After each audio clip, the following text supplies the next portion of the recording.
70% of our planet is covered by water.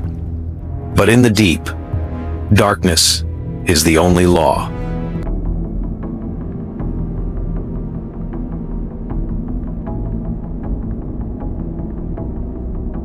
We fear what lies beneath. And for 20 million years, there was a very good reason to be afraid.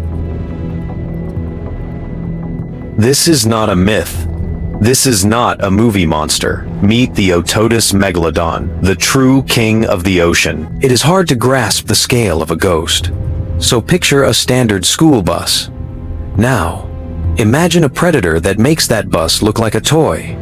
Growing up to 60 feet long, it was the largest shark to ever exist. Its name literally means big tooth. Its jaws were vast enough to swallow 2 adult humans standing side by side without even grazing them.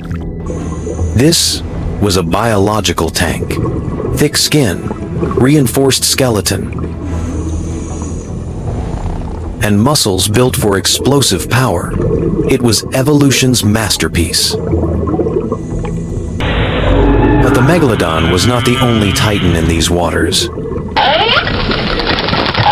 Meet Livyatan, a sperm whale with teeth larger than the Megalodon's and an attitude to match. When these 2 apex predators met, the ocean trembled. It wasn't just a fight for food, it was a war for dominance. Brute force against tactical intelligence. A clash of titans that turned the sea red. Scars found on fossilized bones tell us the truth. The king of the ocean bled, just like everything else.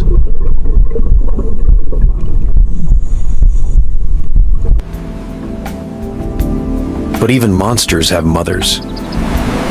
10 million years ago, the shallow waters of Panama were a safe haven, a nursery. Here, the young were born, at 2 meters long. A baby megalodon was already larger than most humans. But in this world, the size was no guarantee of safety. Danger came from everywhere. Hammerheads, other whales, even their own kind. Only the strongest survive childhood. The Miocene Epoch, the golden age of the ocean. The waters were warm and food was everywhere. Small, ancient whales, like the Piscobalina, thrived in these seas. They were slow, fat, and abundant, the perfect fuel for a giant. The Megalodon hunted from the deep. Silent, invisible, using the shadow of the depths to mask its approach.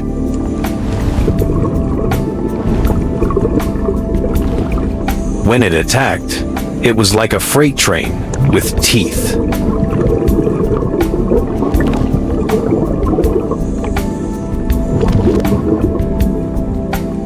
Impact. Scientists believe they rammed their prey first,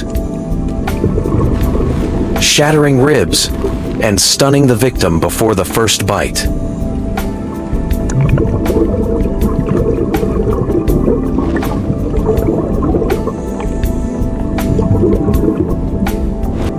Then came the jaws, 40,000 psi of pressure.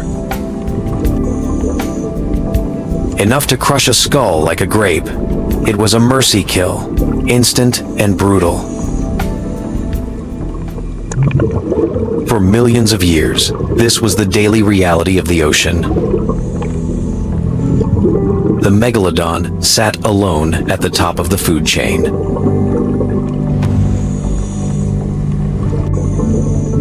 But nothing lasts forever. The planet began to change. The Isthmus of Panama closed.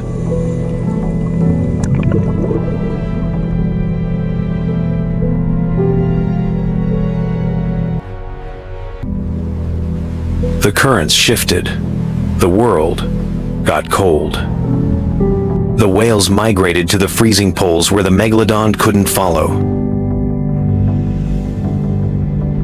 Trapped in the warm but empty equator, the giants began to starve.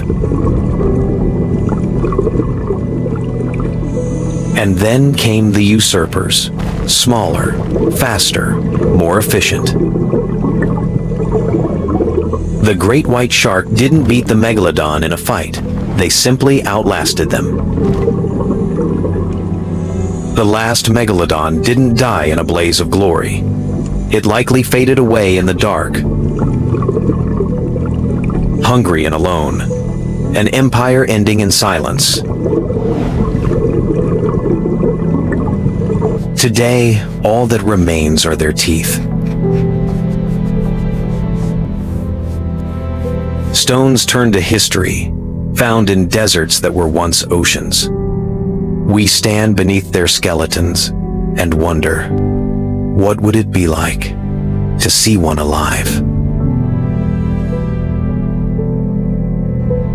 Some say they still roam the Mariana Trench, hiding in the eternal dark. Probably not. But in an ocean mostly unexplored, we can never be 100% sure.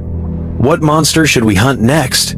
Subscribe to Extinct Animals Rewind and let us know in the comments. The ocean was dangerous, but the land was no safer. Deep in the jungle, something bigger than a bus is waiting. The Titanoboa is coming. The Megalodon file is closed, but our archives are full of monsters. The king of the Ice Age or the nightmare of the Amazon? You decide our next mission in the comments below.